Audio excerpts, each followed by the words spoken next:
perturbs the mind, then we see what the mind is naked, undressed from the clothing of language and convention. That's why I've made this point over and over again. There will not be a serious discussion of the origin of UFOs, or for that matter, of the nature of consciousness itself, until we leave the utterly culture-bound, provincial, and hick-like attitude that science has foisted on us about perturbing the mind. Without the use of psychedelic substances, I think solving the UFO dilemma is going to be as thankless a task as attempting to understand the nature of the universe without availing yourself of the use of a telescope. It is simply tying our hands behind our backs. Now, there is a third possibility, which is the one that is the more commonly entertained notion, which is simply that we are being observed by intelligent life forms that evolved somewhere else in the galaxy. They have quarantined our planet to keep us from being agitated by their presence, and they will eventually reveal themselves.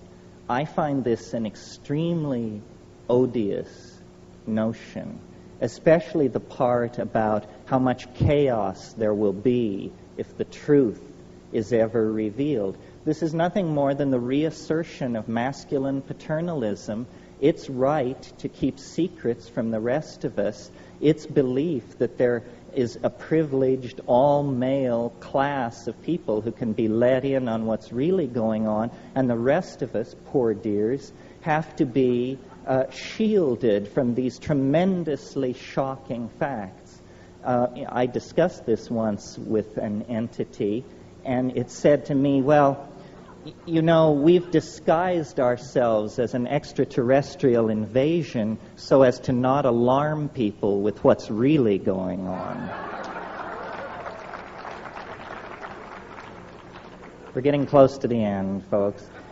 There is a fourth possibility, which I mention only in the interests of thoroughness, which is that these entities and their vehicles are not spacecraft at all, but are in some sense time craft, and that we may be the tremendous sense of empathy with these quite physically unusual beings may arise out of the fact that we're looking into the faces of our great-great-great-grandchildren, who may be emanating back through time, carrying the message, a message about some sort of future event or situation that lies many centuries downstream from us, but that is of such import that from that point, agents are moving backward and possibly forward through time, spreading the news of some kind of mode shift. This doesn't seem to me to be impossible.